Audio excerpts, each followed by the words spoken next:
Hi, I'm Ida Sim. I'm Professor of Medicine and Co-Director of Biomedical Informatics at CTSI. Today we're going to talk about data integration and interoperability and why is it so darn hard.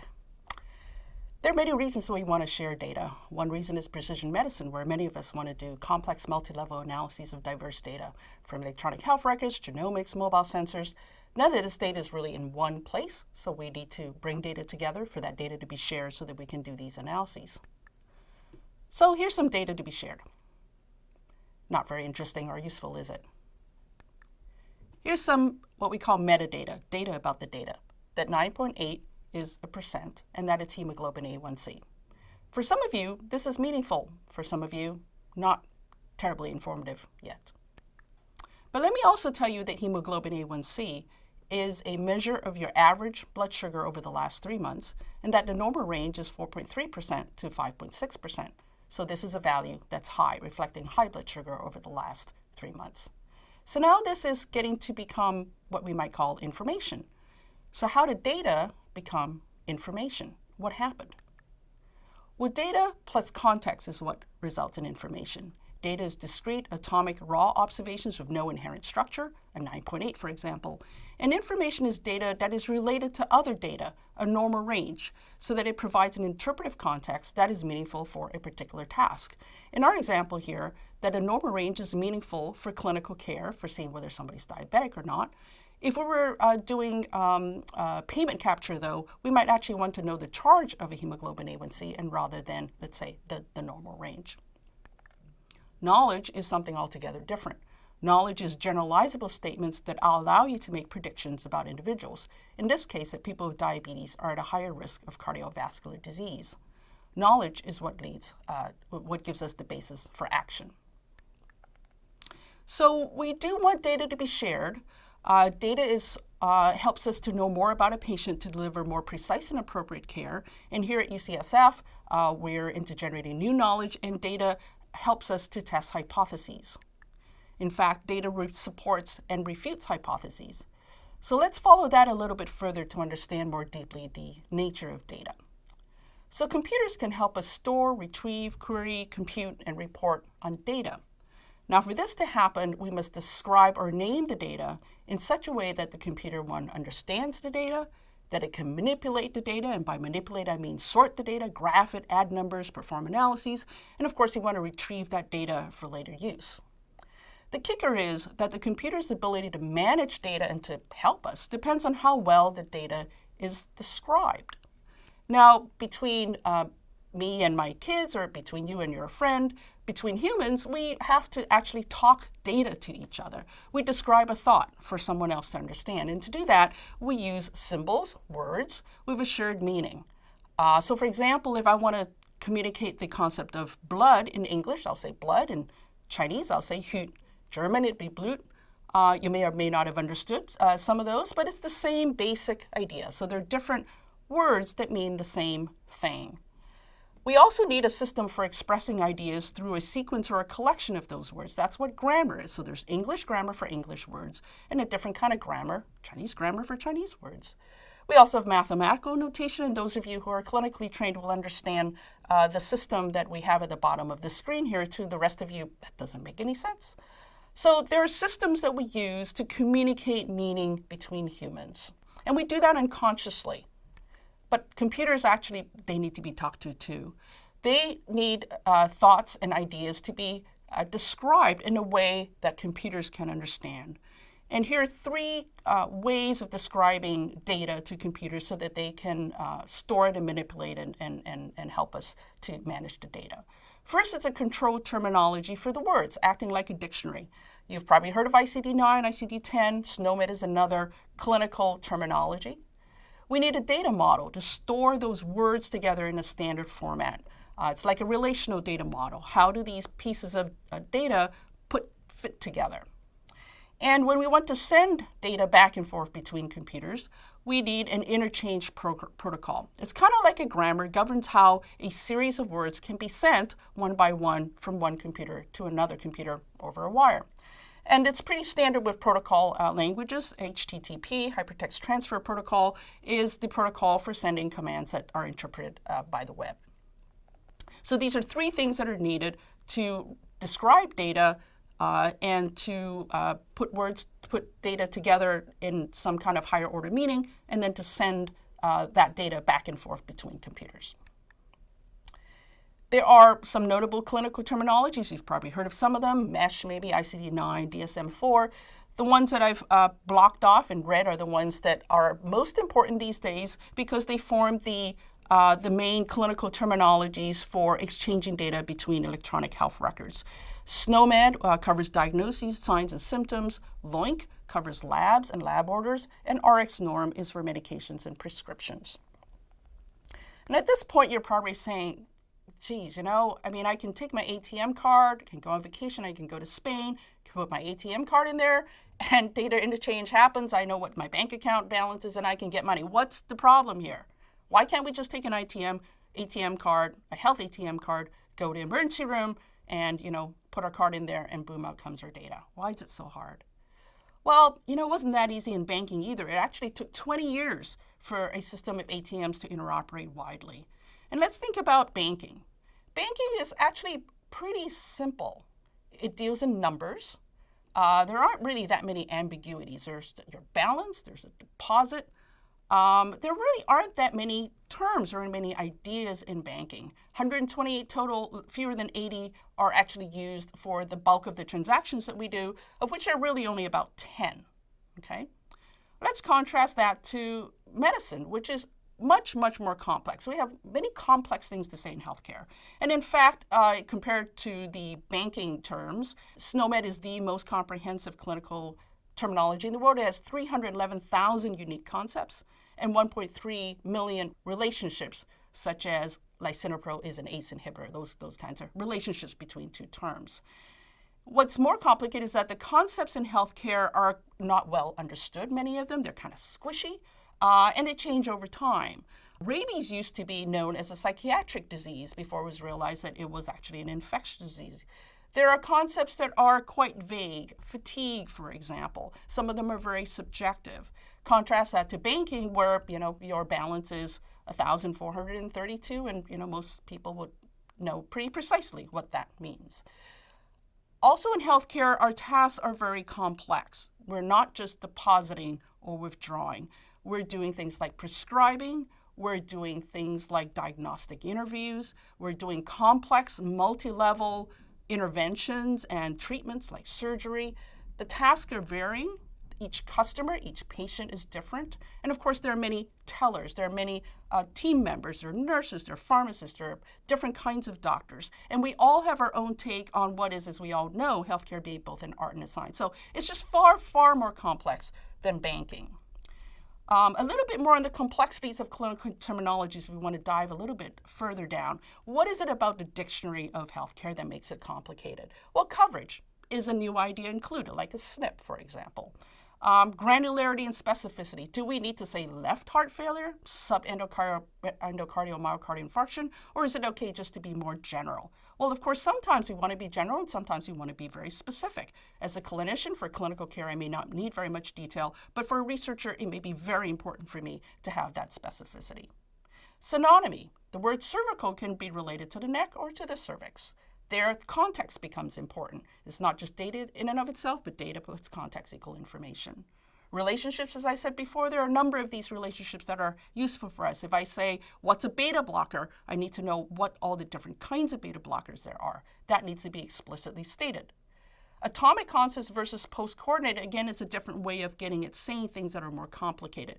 Do I want to say left heart failure is a single term, or left plus heart failure? Because then I can talk about left arm, left leg, left ear. Usability, that's a big problem. 311,000 codes. Are you going to pick the same code the next time a similar patient comes in? It turns out not really. The reproducibility of code picking is not that high. The reproducibility across different codes is not that high. So it's a complex area where there are a lot of inaccuracies in how we use our codes. And of course, our understanding about medicine grows, and so there needs to be new versions and new definitions of terms and new relationships between terms. Peptic ulcer is now an infectious disease, whereas before it was purely known as a surgical disease. So there are many challenges of talking data, right? The more coded your data, the more expressive the terminology, the more computing you can do with the data. because the computer can understand more. But coding costs time and effort. Selecting ICD codes, for example, is not easy. And for that, there are only 68,000 codes. Now compare that to 311,000 SNOMED codes, and you can rapidly see how this is just not a practical way of coding our data for data interchange. Are there ways to make coding easier and cheaper? Well, yes, you can pay someone other than the doctor to code. So there are medical scribes that are coming onto the market. We always think, well, maybe we could do automatic coding. Unfortunately, it's really not quite accurate enough. But I think we could use automatic coding and then pay someone else to clean up the coding. There are many ways that we can approach it. Right now, of course, a lot of it is being done by the frontline staff, which is a burden to all of us. Is there a time when Siri and Watson-like powers would be ready for us? Not quite yet for prime time, though that is coming, but not at the level that we need for the kind of use cases that we want for data sharing. So that was a quick technical tour of the challenges of data sharing, but in some sense that might be the smaller problem. Let's look at the macro picture of where electronic health, where health data sits in America, modern day America, and that's really in electronic health records. In 2009, part of the Recovery Act directed $19 billion to promote the uptake of electronic health records. Both physicians and hospitals were incentivized to adopt what are called MU certified, meaningful use certified EHRs. So these are EHRs that satisfy some level of functionality. And since 2011, when the payout started, $15.4 billion have been paid out. The adoption of electronic records has greatly increased. And here you see a pie showing the market share of various electronic health records, both in the ambulatory space and in the hospital space. And I just want to draw your attention to the fact that there are lots of colors around each of these pies. And above here in the ambulatory care, the top 5, that's Epic in blue, Allscripts, eClinicalWorks, NextGen, and GE Healthcare, it's about half of the market. And then for hospital EHRs, we have Epic, Meditech, CPSI, Cerner, and McKesson, a little, maybe 2/3 of the market. But it's still a very fragmented market. It's also a very siloed market because these electronic health record companies have grown up in an environment where the more that you don't share your data, the more your customer needs to stick with your product, which makes actually a lot of business sense. So the first stage of meaningful use drove the adoption of of electronic health records, and stage 2 was to push data sharing. Now that we have people on electronic health records, now let's move to sharing that data. So the first thing to note for those of you who have used medical records is that on the left here we have a free text note, and while we can share free text data, it's not coded, right, by what we've gone through before. And again, natural language processing isn't quite at the level where we can tease out the data in a way that's reliable enough for most clinical care and research needs. What about coded data, the check boxes? Well, just because it's structured doesn't mean it's coded, right? Just because I check heart rate sounds normal doesn't mean that there's a SNOMED code or any kind of code behind it. So remember to have that distinction between free text, structured data, and coded data. So going back here for sharing coded data, which is these days still where we're going to get the most value out of it, we need controlled terminology for words like in a dictionary. For meaningful use, that's SNOMED for diagnosis, diseases, and findings. LOINC for labs and RX norm for medications. The data model, these are a lot of acronyms here. CCDA, the Consolidated Clinical Care Document, and then the blue button templates as well. And for those of you who are interested, you can go look that up. The interchange protocol for sharing data between electronic health records include HL7, Direct, and then more recently, FHIR from HL7 as well. So this is where it gets even more complicated. Just want to show you the whole process with exchanging data about allergies, which isn't the most simple kind of information to share, but isn't too complex either. So let's say we want to share data between Epic and a different medical record, let's say Practice Fusion, or we want to share data about allergies with, let's say, my research, so we can do some analyses on it later. So to get data out of Epic, we'd like to, we need to get it out using an interchange protocol, HL7, Direct, or FHIR. So we need to map from Epic's internal data model and export it into, a data model that we share, CCDA, for example. One way to think about data models is just to think of them as templates. So Epic needs to be able to provide data via HL7 or direct in the form of CCDA templates. So let's go to the internet and take a quick look at CCDA templates. These are the list of CCDA templates, and actually there are a lot of them. Document level, section level, there are just a lot of them. Let's focus on the document level templates. It's probably what we're most naturally, easiest to understand for us, like consultation notes, discharge summaries. Those are things that make sense to us. Let's look at the continuity of care document. That's the template for sharing information so that we can provide continuity of care between different care institutions. So if we click on that, which is the same as going to this tab, we see the continuity of care document, and then we see what's in it. And there are different sections in the CCD. Here they are, advanced directives, allergies. You can, most of these make sense, sort of. So let's go to allergies, because that's what we were interested in. And so we go then to here, allergies. So we're sort of diving down and down. And we see that allergies is used in the continuity of care document. It's also seen in the consultation note, the discharge summary, history, physical, procedure note, and progress note. And of course, the allergies may be described differently in each of these notes, right? Or indeed, they may conflict. So again, when you're sharing data, which is it that you want to share? It's really more complex than you might think. It's not in one place. The allergy information itself is not very useful if we just provide a bucket for it and then not constrain what's in that bucket. What do we say about allergies? So here is what's called a value set. These are the allowed values.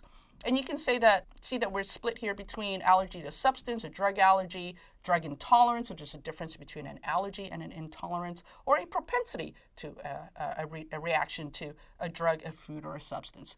Now, you may look at this and say, well, that's not the value list that I would want. Well, there's been a lot of consultation to come up with this value list, and indeed, it's actually optional. So the field for allergies may be in a medical record. It may not be filled in. It may be filled in with one of these allowed values, or it may be filled in with something that's completely irrelevant. So data sharing just says that we define a data so that you can share it, does not provide any guarantee about what that data actually is. Let's go back to the PowerPoint. So then if we can grab that data element for allergy out of one of these templates or more than one of these templates, it may come out in an optional value set, or it may not. Then we might want to send all those values that we find, again, via HL7 direct or fire into a different electronic medical record, which now then has to map that data back into its own data model and show it on your screen. Technically, totally possible, but it's non-trivial. I'm just trying to show you how non-trivial it actually is. Or if this data can come back into my research, and then you need to understand, the CCDA template format and understand what some of these codes are and so forth to really make the best sense out of it. So that's exchanging allergy information. Again, not the easiest, but also not the hardest information to exchange.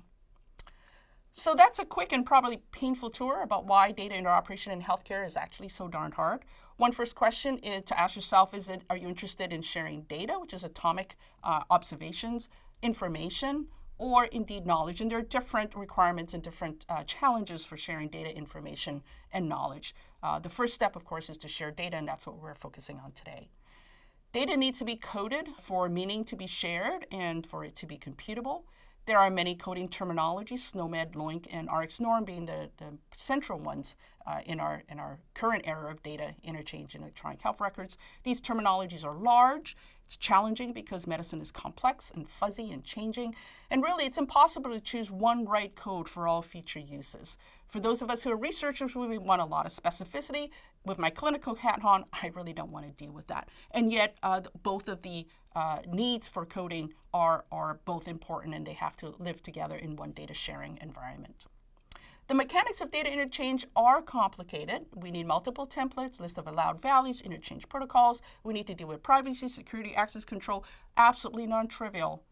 But there are also business interests that make it hard as well, because the business interests don't necessarily align with sharing for both EHR companies and indeed for healthcare organizations who don't necessarily want to share data as well. The research and the public health value of data sharing is clearly there.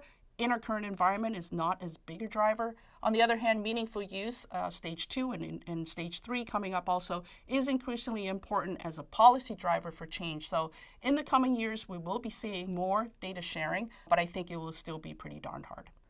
Thanks for listening.